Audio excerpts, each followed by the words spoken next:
श्रीकांतानंदजी महाराज आपले विचार मांडतील. त्यांचा विषय ते सांगतील, स्वतःच सांगतील.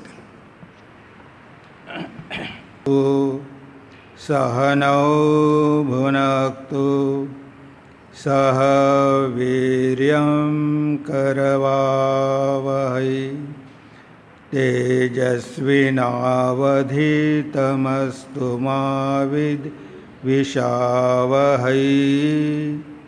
ओम शांति शांति शांति.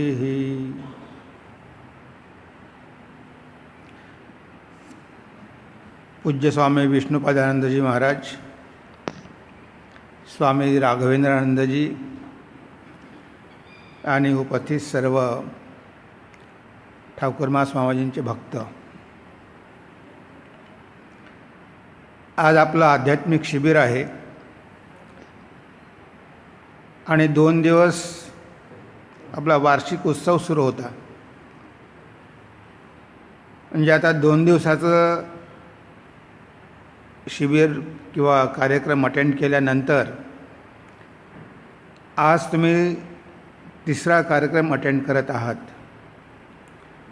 2 दिवसाचा उत्सव जो होता तो सगळ्यांसाठीच होता आणि सगळ्यांनी त्याचा लाभ घेतला. पण आज मात्र त्यामधले बरेच गळले आणि शिल्लक कोण राहिले?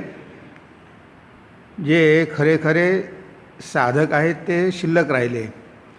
जे तुम्ही आता 1ली 2री पास करून 3ऱ्या वर्गामध्ये आलेले आहात. बाकी सगळे गळले, पण तुम्ही शेवटपर्यंत फायनलपर्यंत टिकून राहिलात. म्हणजे तुम्ही कठीण गोष्टी ऐकायलासुद्धा तयार आहात, जे तुम्हाला समजू शकते. कारण आध्यात्मिक शिबिर म्हणजे हे साधकांसाठी असते. बाकी जे उत्सव असतात ते जनरल पब्लिकसाठी असतात. त्यांना आपण सार्वजनिक उत्सव म्हणतो, की ज्यांना काहीही आध्यात्मिक जीवनाबद्दल माहिती नाही. पण आध्यात्मिक शिबिर हे फक्त ज्यांना आध्यात्मिक जीवनामध्ये आवड आहे त्यांच्यासाठीच असते. आत्ताच आपण एक सुंदर व्याख्यान ऐकलेलं आहे. आता महाराजांनी तर पूर्ण स्वातंत्र्य दिलं की तुम्ही कोणत्या विषयावर बोला, आणि त्यामुळे जरा अवघड जातं. विषय दिला म्हणजे तयारी करायला सोपं असतं, पण विषय दिला नसेल तर कशावर बोलायचं आणि त्याच गोष्टी पुन्हा रिपीट होण्याची पण शक्यता असते. म्हणून त्यासाठी जरा विचारच करावा लागतो की काहीतरी नवीन विषय घेऊन आपण बोललो पाहिजे. म्हणजे आध्यात्मिक जीवनाविषयीच आपल्याला बोलायचं आहे, कारण तोच आपला मुख्य उद्देश आहे. आणि आजचं शिबिर आध्यात्मिक शिबिरच आहे. तेव्हा आध्यात्मिक जीवनामध्ये तपस्येचं स्थान ह्या विषयावर आज आपण चिंतन करण्याचा प्रयत्न करूया. कारण आध्यात्मिक जीवन म्हटलं की तपस्या आलीच. तपस्या केल्याशिवाय आध्यात्मिक जीवन कधीच यशस्वी होऊ शकत नाही. पण आपल्या बऱ्याच संकल्पना असतात. आपल्याला वाटतं की उपवास तापास केले पाहिजे, शरीराला खूप त्रास दिला पाहिजे. पूर्वी ह्या तपस्येची संकल्पना फारच विचित्र होती.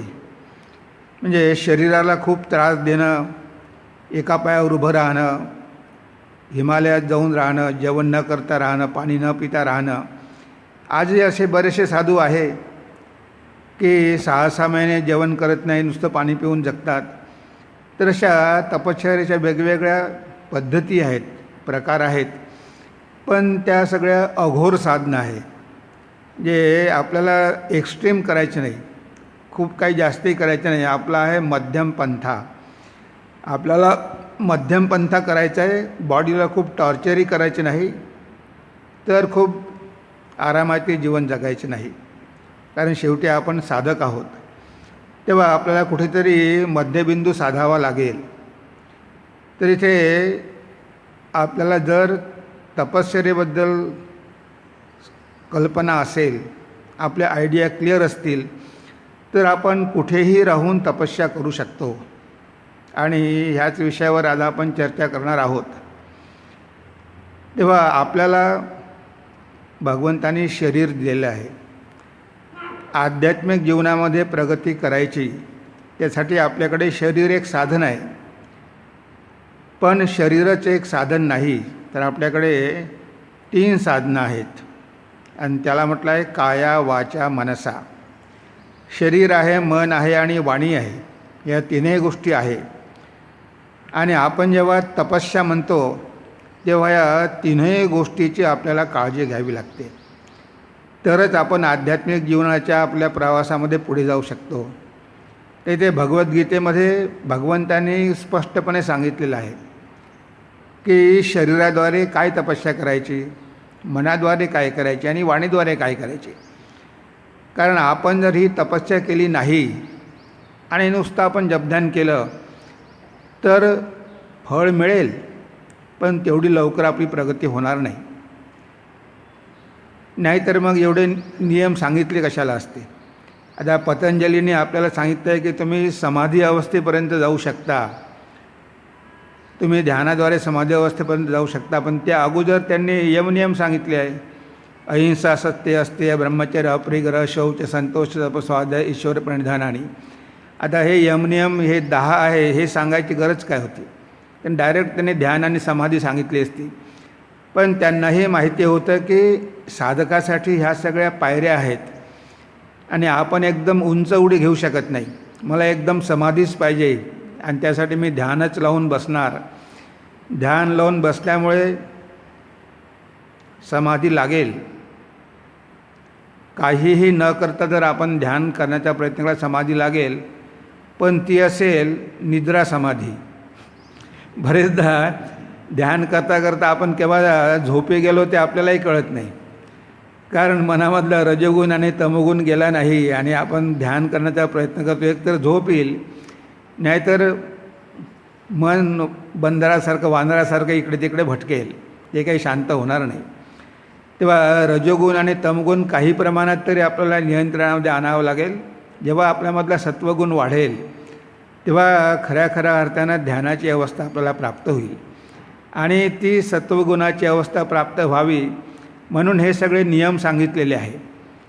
नाहीतर डायरेक्ट त्यांनी सांगितले असते की ध्यान करा आणि समाधी प्राप्त करून घ्या. पण यम, नियम, आसन, प्राणायाम, प्रत्याहार, धारणा, ध्यान, समाधी हे अष्टांगयोग सांगायची गरज काय होती. तर कोणत्याही मार्गावर जाण्यासाठी काही ना काहीतरी तयारी करावीच लागते. जर एखाद्याचं जीवन नैतिक नसेल, तो मनुष्य चारित्र्यवान नसेल, तर तो आध्यात्मिक होणार कसा? कधीच होऊ शकत नाही. त्यानं कितीही प्रयत्न केले तरी तो आध्यात्मिक होऊ शकत नाही. म्हणून ह्या सगळ्या गोष्टी आवश्यक आहे. आणि आपण गृहीत धरून चालतो की जे साधक आहे त्यांच्यामध्ये ह्या गोष्टी आहे आणि म्हणूनच त्यांना या जीवनाबद्दल आकर्षण वाटत आहे. नाहीतर आध्यात्मिक जीवनामध्ये किती लोक आकर्षित होतात, किती लोकांचा कल असतो इकडे, फारच कमी लोकांचा. कारण हे जीवन तेवढं पाहिजे वाटावं म्हणजे आपल्याला वाटते तेवढं सोपं नाही आहे. मार्ग आहे कठीणच. क्षुरस्य धारा निशिता दुरत्यया दुर्गम पथस्थत कवयो वदंती. उपनिषदामध्ये म्हटलेलं आहे की वस्त्राच्या धारेवरून चालण्यासारखा हा मार्ग आहे. कधीही आपला पाय घसरून आपण पडू शकतो. अशा प्रकारचा हा अध्यात्माचा मार्ग आहे. आणि असा मार्ग आपण पत्करलेला आहे, स्वीकारलेला आहे. तेव्हा त्यासाठी आपल्याला थोडे प्रयत्न पण करावे लागेल. ठाकूर म्हणायचे की तुम्हाला जर कपडा घ्यायचा असेल तर 16 आणे द्यावे लागेल. तुम्ही 16 आणे न मोजता तो कपडा घेऊ शकणार नाही. तसं आपल्याला ईश्वरलाभ करून घ्यायचा असेल तर काहीतरी करावं लागेल. आपोआप तरी काही होणार नाही. तेव्हा ही कोणत्या प्रकारची, कशा प्रकारची ही तपस्या आहे. शारीरिक तपस्या म्हणजे शरीराद्वारे आपल्याला काय करायचं आहे. कारण डिसिप्लिन पाहिजे. म्हणजे आपल्या शरीराला सुद्धा शिस्त पाहिजे. पहिली गोष्ट तर आपल्या शरीरावर आपलं नियंत्रण पाहिजे. म्हणून तर आसन सांगितलं आहे, स्थिर सुखम आसनम. आपण ध्यानाला बसूसुद्धा शकत नाही, स्थिरपणे बसू शकत नाही. म्हणून पतंजली म्हणतात की तुम्ही कसं बसलं पाहिजे हे सुद्धा महत्त्वाचं आहे. जर आपल्या शरीरावर कंट्रोल नसेल तर आपले हातपाय हलतच राहील. बघा काही काही लोक बसल्या बसल्या पाय हलवत असतात, हात हलवत असतात, जे काही ना काही करतच असतात. तेव्हा पहिले शरीरावर कंट्रोल पाहिजे. म्हणून तो कंट्रोल कसा प्राप्त करून घ्यायचा? देवद्विज गुरु प्राग्य पूजनम शौचमार्जवम ब्रह्मचर्य अहिंसाचं शारीरम तपउच्यते. याला शारीरिक तपस म्हटलं आहे. की पूजा करायला जेव्हा आपण बसतो, देवद्विज गुरु प्राग्य पूजनम, देवाची पूजा म्हणा, गुरुची पूजा म्हणा, तर जेव्हा पुजारी पूजेला बसतो 1 तास त्याला त्या जागेवरून उठता येत नाही. आणि जेव्हा स्पेशल पूजा असते, दुर्गा पूजा असते, तुम्ही बघितलं असेल मुंबईला वगैरे, पुजारी 4 घंटे 5 घंटे एका आसनामध्ये बसलेला असतो आणि तो जेव्हा पूजा करतो त्याला शरीराचा बोधही नसतो. असं नाही की त्याचे पाय दुखत नसेल, पाय जरी दुखत असले तरी त्याकडे लक्ष नसते. म्हणजे पूजेमध्ये इतकं मन रमलेलं असते की शरीराचा बोध राहत नाही. म्हणजे शरीरावर नियंत्रण आणण्यासाठी ही पूजा सांगितलेली आहे. कारण हे सगळं शरीराद्वारे करायचं आहे. ही शरीराची तपस्या आहे आणि तो एक मार्ग पण आहे. जे नवविधा भक्तीमध्ये पूजासक्ती पण सांगितलं आहे की पूजेच्या माध्यमातून सुद्धा भगवंताचा लाभ होऊ शकतो. आणि भगवान श्रीरामकृष्णाने पूजेच्या माध्यमातून भगवंताचा लाभ करून घेतला.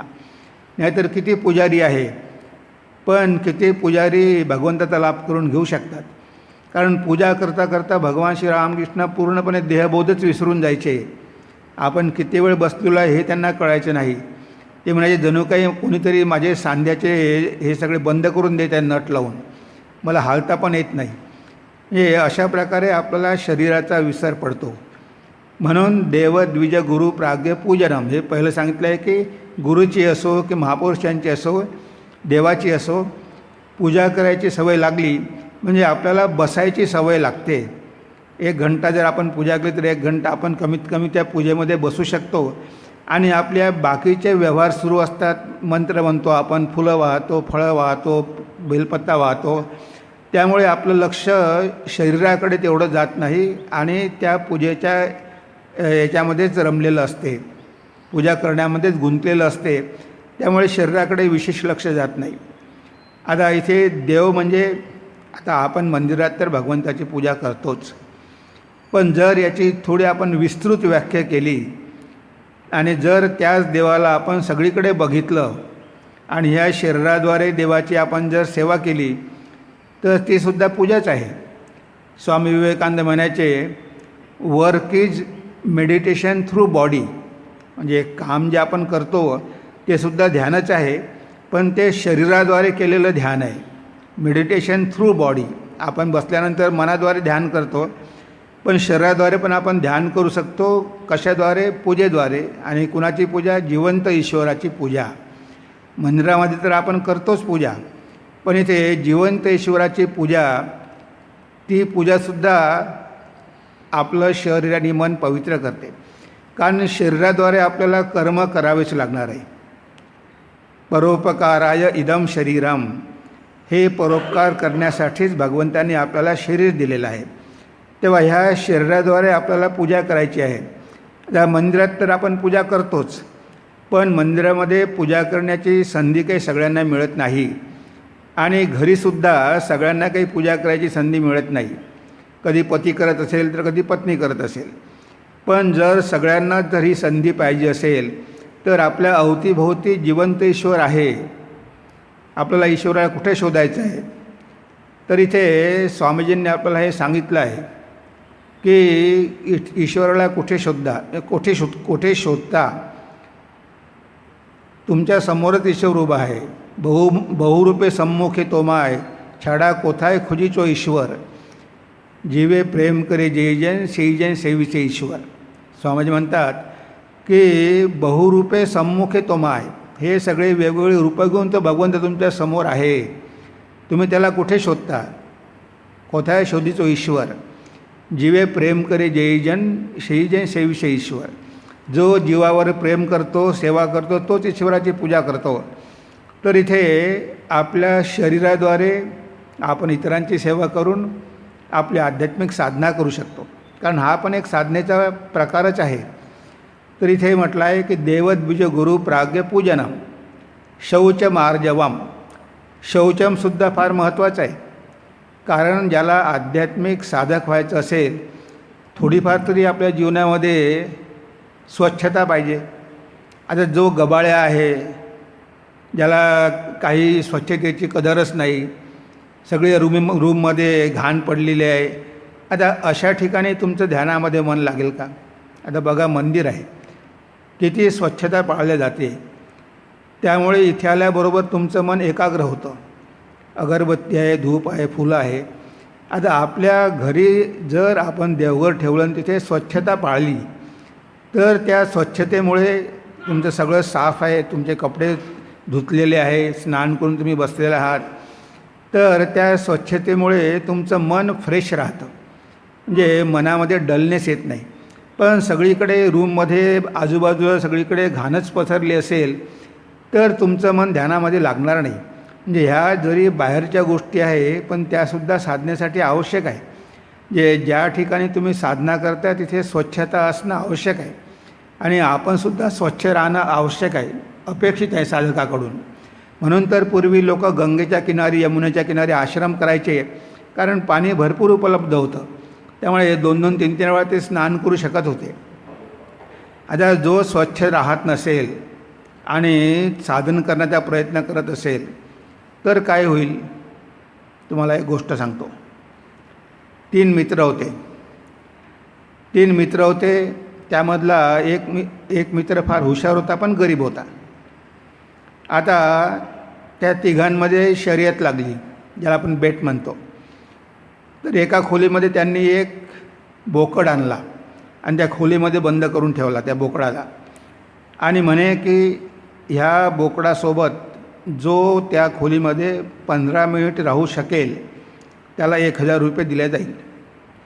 आता तिघापैकी एक गरीब होता, पैशाची गरज होती, पण तो खूप नीटनेटका आणि स्वच्छ राहायचा. तो म्हणे मला पहिले संधी द्या, मी प्रयत्न करतो. त्याला संधी दिली. तो त्या खोलीमध्ये गेला. तिथे तो फक्त 5 मिनटंच राहू शकला, कारण त्या बोकडाचा एवढा दुर्गंध येत होता की त्याला तो सहनच झाला नाही. त्याला उलट्या व्हायला लागल्या. तो 5 मिनटामध्ये बाहेर आला. मग दुसरा म्हणतो की मी जातो. हा दुसरा जो होता तो कधी कधी 8 दिवसातून कपडे धुवायचा, ते 8-8 दिवस स्नान करत नव्हता, पण तो म्हणजे मी जाऊन प्रयत्न करतो. लाईट गेला का?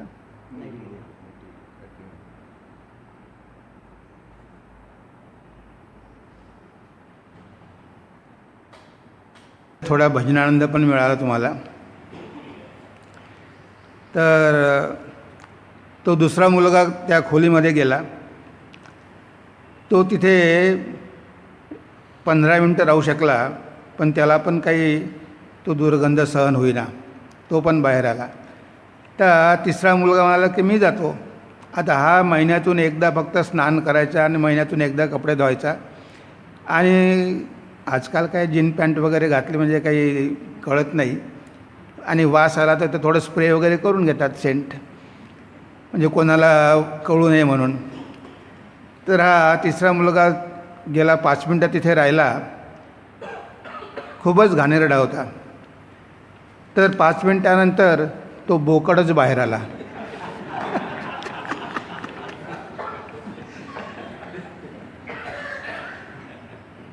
आता कल्पना करा की त्या बोकडाला त्या मुलाचा दुर्गंध सहन झाला नाही, तोच बाहेर आला.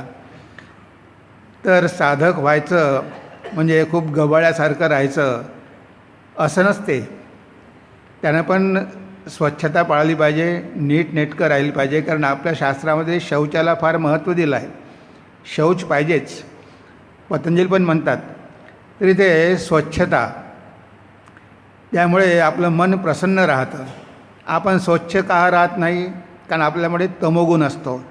त्यामुळे आपण सगळं काही गलिच्छ राहण्याचा प्रयत्न करतो. सगळं अस्ताव्यस्त आपलं असते, आणि बाहेरची अस्ताव्यस्ती म्हणजेच आपल्या मनाची अस्ताव्यस्ती पण कळून येते आपल्याला.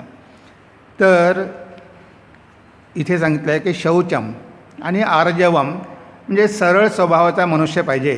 म्हणजे आतमध्ये कुठे गाठी नको.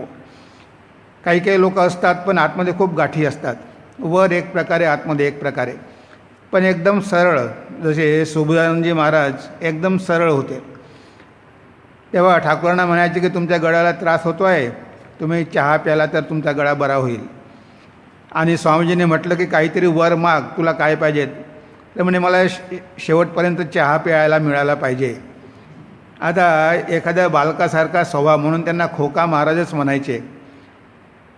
तर अशा प्रकारे सरळ स्वभाव ह्या गोष्टी आपण बघितल्या. आता यानंतर जो सेशन आहे तो दुपारी होणार आहे आणि हाच विषय आपण पुढे कंटिन्यू करू, कारण आता तुमच्या चहापाण्याची वेळ झालेली आहे. नाही, चहापाणी घेऊ द्या ना त्यांना. आणि आता घाई म्हणजे सगळाच कार्यक्रम डिस्टर्ब होईल, त्याच्यामुळे आता आपण इथेच थांबूया आणि आपला जो विषय आहे तो दुपारच्या आपलं जो सेशन आहे त्यामध्ये आपण कंटिन्यू करू. घाई करूनही काही उपयोग नाही, कारण आता 10:35 झालेले आहे आणि 10:30ची आपली चहापाण्याची वेळ आहे. त्यानंतर भजनाचा कार्यक्रम आहे. तर हे सगळं म्हणजे आपलं पुढे पुढे जात राहील. म्हणून सध्या तरी मी इथेच थांबतो आणि दुपारच्या सेशनमध्ये आपण हाच विषय पुढे कंटिन्यू करू.